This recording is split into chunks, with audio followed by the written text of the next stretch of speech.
السلام عليكم ورحمة الله وبركاته. نحمده ونصلي على رسوله الكريم، أما بعد، أعوذ بالله من الشيطان الرجيم. بسم الله الرحمن الرحيم.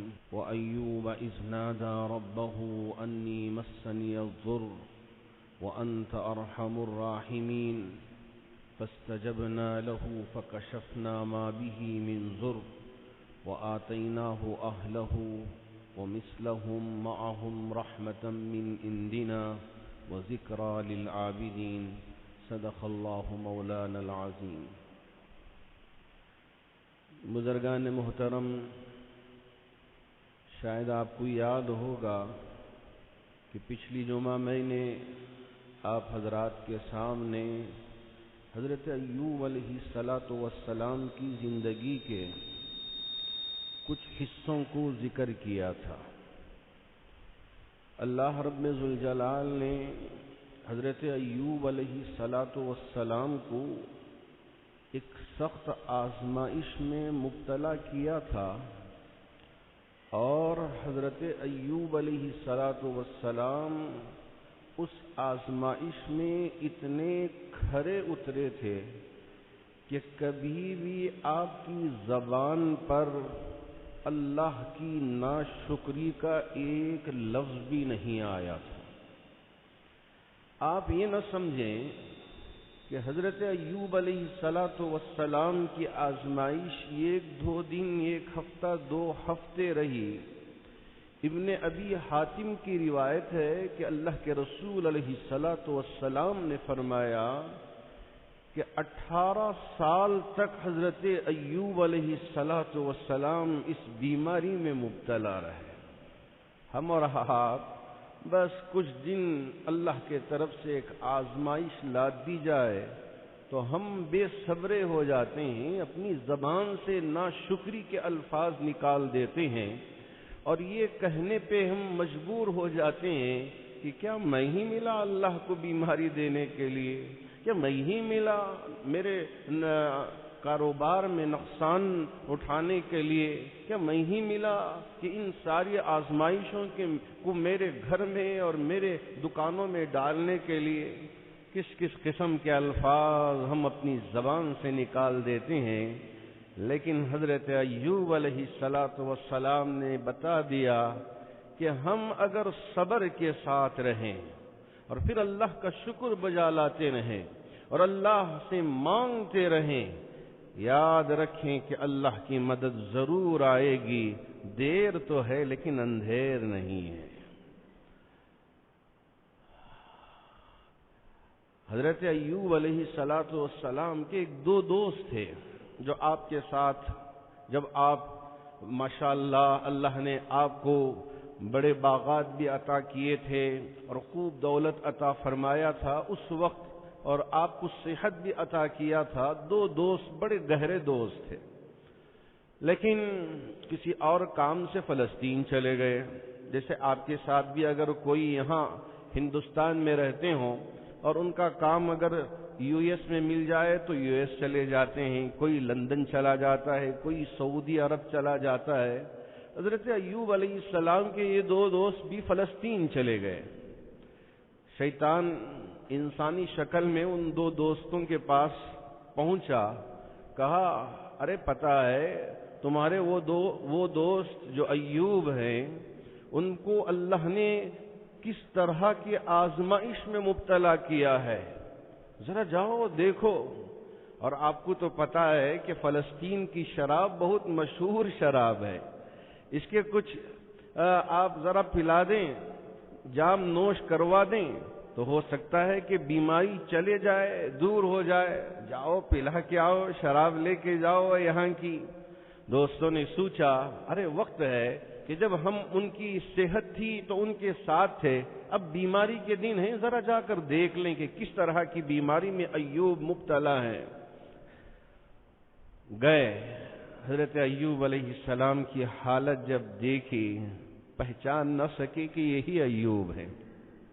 سب کچھ ختم، بدن کے اندر سے اتنی بدبو، دیکھا نہیں گیا. آنکھوں سے بے تحاشا آنسو نکل گئے. زار و خطار رونا شروع کر دیا. پھر کیا کیا؟ ایوب ہم بہت دور سے آئے ہیں، ہمیں پتہ چلا تھا کہ آپ ایسی ایک آزمائش میں مبتلا ہیں، تو اس وجہ سے ہم وہاں کی بہترین شراب لے کے آئے ہیں، آپ اس کے 2 گھونٹ پی لیں، انشاءاللہ آپ کو صحت ہو جائے گی. حضرت ایوب علیہ السلام سمجھ گئے کہ شیطان میرے ان دوستوں کے ذریعے سے مجھ پر داؤ چلانا چاہتا ہے. کہا مجھ سے دور ہو جاؤ، میرے سے دور ہو جاؤ. ارے کیا سمجھتے ہو کہ تم مجھے شراب پلا کے میرے ایمان کو غارت کرنا چاہو گے اور میں اپنے ایمان کو غارت کر لوں گا؟ کیا تم کامیاب ہو جاؤ گے؟ آج دوستوں میں یہی ہوتا ہے کہ ایک دوست دوسرے دوست کو شراب پلانا شروع کرتا ہے کہ چلو چلو موج مستی ہے. خاص طور پر نوجوان کالجوں کو جاتے ہیں تو وہاں پہلے سے ایک کو پینے کی عادت، سوچا کہ یہ پیتا نہیں ہے، اب پلاتے ہیں تو بس ایک ذرا گھونٹ پی لو، ایک گھونٹ پی لو، اب پیتے پیتے یہ اس کی عادت کر لیتا ہے. زندگی برباد. اللہ نے جسے حرام قرار دیا ہے اس حرام کے ہم مرتکب ہو جاتے ہیں اور ہمارا ایمان خطرے میں پڑ جاتا ہے. حضرت ایوب علیہ السلام اس سخت ترین آزمائش میں بھی ان کے دوست گزارش کرنے کے باوجود ان سے کہا کہ میں تمہارے پاس بیٹھنا نہیں چاہتا اور تم سے کوئی بات کرنا نہیں چاہتا، تم میرے پاس سے فوراً چلے جاؤ، مجھے پتا ہے کہ شیطان نے تمہیں میرے پاس بھیجا ہے. اگر حضرت ایوب جیسا ایمان بیماری میں یا کوئی کاروبار سست پڑ گیا اور بہت زیادہ پریشان ہیں تو ہم کہاں کہاں چکر کاٹنا شروع کر دیتے ہیں. حضرت ایوب نے بتایا کہ یہ نہیں ہے ایمان کی علامت، اس وقت میں بھی ایمان پہ ثابت قدم رہنا یہی مومن کی نشانی ہے. اگر پکا اور سچا مومن ہے تو اس آزمائش میں بھی بے صبرا ہوئے بغیر، اللہ کی ناشکری کے الفاظ اپنی زبان سے نکالے بغیر ثابت قدم رہ کر اللہ کی بارگاہ میں دعا کریں کہ اے میرے رب، ایوب کو ایک بڑی آزمائش میں آپ نے مبتلا کیا، مجھ پر بھی یہ آزمائش ہے، یہ وقت مشکل وقت میرے اوپر آپ پہنچا ہے، اگر آپ میرے اس مشکل وقت سے مجھے نکال دیں گے تو میں مامون ہو جاؤں گا، میں محفوظ ہو جاؤں گا. ہاں اللہ کی ذات سے نا امیدی ہرگز نہیں کرنا ہے، بلکہ اللہ سے امید لگا کے دعا کرنا ہے. اللہ کی بارگاہ میں کوئی مشکل کام نہیں، اللہ ہمارے لیے آسان کر دے. ایسے ہی کچھ بنو اسرائیل کے لوگوں کا گزر حضرت ایوب پر سے ہوا. بدبو بہت آ رہی تھی، جیسے ہی قریب پہنچے تو دور بھاگ گئے اور ان کی زبانوں سے نکلا، او ہو ایوب بہت گناہ کیے ہوں گے، ظاہر سے ایک اندر سے ایک. ظاہر تو بڑے علامہ نظر آتے ہیں اور اندر سے ان کا کچھ اور ہی ہوگا، اس لیے اللہ نے اس آزمائش میں مبتلا کر دیا ہے. اور کچھ اور دوست بھی، 1-2 الگ روایتیں ہیں، 2 رشتہ دار بھی آپ سے آ کے اس طرح کی گفتگو کی تو حضرت ایوب علیہ السلام کو ان کے ان الفاظ کی وجہ سے بہت تکلیف پہنچی. اللہ رب ذوالجلال کی بارگاہ میں ہاتھ اٹھا کے اب دعا کیا. اس سے پہلے بیوی بہت مرتبہ گزارش کی، ایوب ذرا دعا کرو اللہ کی بارگاہ میں، کیوں دعا نہیں کرتے؟ حضرت ایوب علیہ السلام بس کہہ دیتے کہ اللہ نے بہت دنوں تک مجھے اچھا رکھا، اب آزمائش میں ڈال دیا ہے تو کیوں میں. یہ حضرت ایوب کا ایمان تھا. اس لیے کہتے ہیں کہ جو 2 انچ کی زبان یا آپ جتنی بھی سمجھ لیں اللہ نے جو دیا ہے، اس سے ہم کبھی ایسے الفاظ نہ نکالیں کہ سامنے والے کا دل ٹکڑے ٹکڑے ہو جائے. ہم کو پتہ نہیں چلتا کہ ہمارے ان 2 بولوں کی وجہ سے سامنے والے پہ کیا اثر پڑا ہے. بس ہم سوچے سمجھے بغیر ایسے الفاظ نکال دیتے ہیں کہ سامنے والے پہ اتنی مصیبت پہنچتی ہے کہ بیماری کی وجہ سے اتنی مصیبت اس پہ نہیں آ پہنچتی، لیکن بول کی وجہ سے دل پارا پارا ہو جاتا ہے۔ اسی لیے حضرت معاذ کو اللہ کے رسول علیہ السلام نے نصیحت فرمایا تھا، کف لسانک یا معاذ، اپنی ان دونوں انگلیوں میں پکڑ کے آپ نے کہا تھا، یا معاذ کف لسانک۔ حضرت ایوب علیہ السلام کو بھی بہت تکلیف پہنچی۔ اب حضرت ایوب نے ہاتھ اٹھا کے دعا کیا، اے میرے رب، آپ کو پتا ہے کہ جب اس روح زمین پر کوئی بھوکا ہوتا تو میں سب سے پہلے اس کی بھوک کو دور کرتا، بعد میں اپنے پیٹ میں لقمہ پہنچاتا۔ مجھے پتا چل جاتا کہ اس علاقے میں کوئی بھوکا سو رہا ہے، میں کبھی کھاتا نہیں تھا میرے رب، جب تک کہ میں اسے نہ کھلا دوں، اس کا پیٹ نہ بھر دوں، اس کے بعد ہی میں اپنے پیٹ کو بھرتا تھا۔ تو جانتا ہے، تجھ سے کوئی چیز چھپی ہوئی نہیں ہے۔ اے میرے رب، اگر میں اپنی اس بات میں سچا ہوں تو آسمان سے میری اس بات کی تصدیق کر دے۔ ارے اللہ کا نبی کچھ پکار لے، کچھ سوال کر لے تو اللہ ایسے ہی چھوڑ دیں گے۔ اللہ نے آسمان سے ایک ایسی آواز دے دی کہ سامنے والوں نے سب حضرت ایوب کی اس تصدیق کی بات کو سنا۔ آسمان سے آواز آئی، ایوب، ہاں ہم تمہاری تصدیق کرتے ہیں کہ تم نے کبھی کسی بھوکے کو بھوکا رہنے دے کے آپ نے اپنا پیٹ بھر لیا، ایسا کبھی نہیں ہو۔ حضرت ایوب نے کہا، اے میرے رب، آپ جانتے ہیں آپ سے چھپا نہیں ہے کہ اگر کسی کے پاس بدن چھپانے کے لیے کپڑا نہ ہو اور میرے پاس ایک سے بڑھ کر کوئی اور کپڑا ہو، میں نے اپنے کپڑوں کو اپنے پاس سجا کے رکھ لیا ہو اور اس کے ننگے پن کو دور نہ کیا ہوا ہو، ایسا اگر کوئی وقت مجھ پر گزرا ہو، آپ مجھے بتا دیجئے۔ میں نے کبھی ایسا نہیں کیا۔ اگر کوئی ننگا ہے جس کے پاس تن چھپانے کے لیے کپڑا نہیں ہے اور میں ایسے ہی رہ گیا، تو جانتا ہے کہ میں نے اس کے ننگے پن کو دور کرنے کے لیے کپڑوں کا انتظام کیا تھا۔ اے میرے اللہ، اے میرے رب، اگر میں اپنے اس قول میں سچا ہوں تو میری آسمان سے تصدیق کروا دینا۔ اللہ رب ذوالجلال نے ایک ایسی آواز لگائی فرشتوں کے ذریعے کہ سب رہنے والوں نے، پاس میں رہنے والوں نے اسے سنا۔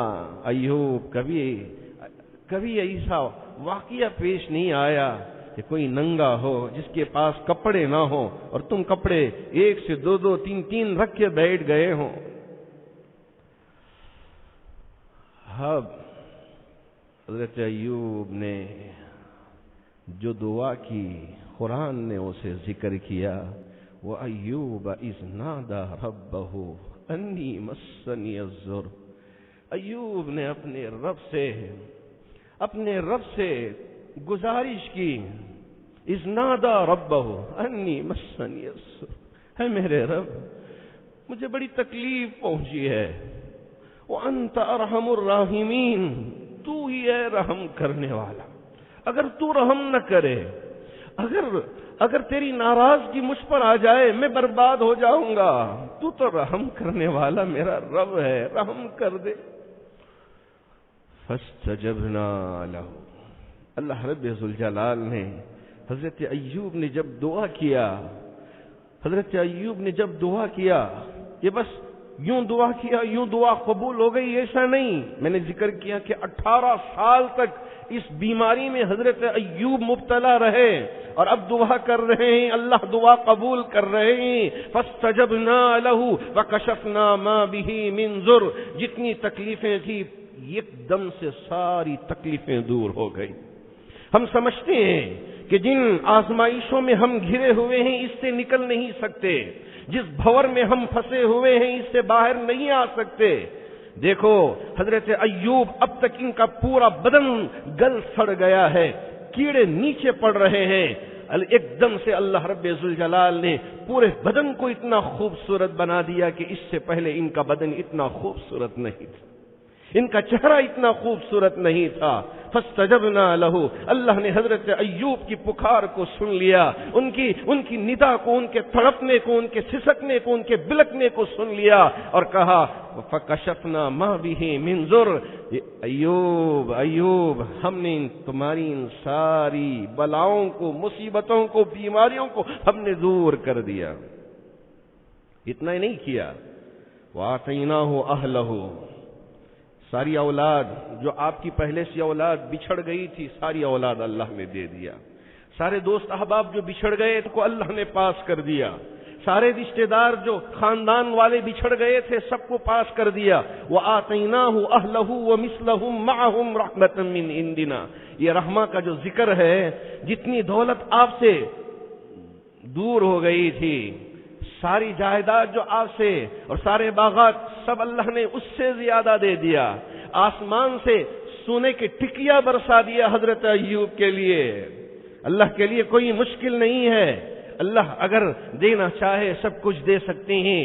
یہ دنیا ہے، دنیا میں آزمائش آئے گی، مصیبتیں آئیں گی، ان مصیبتوں پہ ثابت قدم رہ کے اللہ سے اگر ہم مدد مانگتے رہیں گے، یاد رکھیں اللہ کی مدد کو کوئی دور نہیں کر سکتا، اللہ کے دینے کو کوئی ہم سے چھڑا نہیں سکتا، چھین نہیں سکتا۔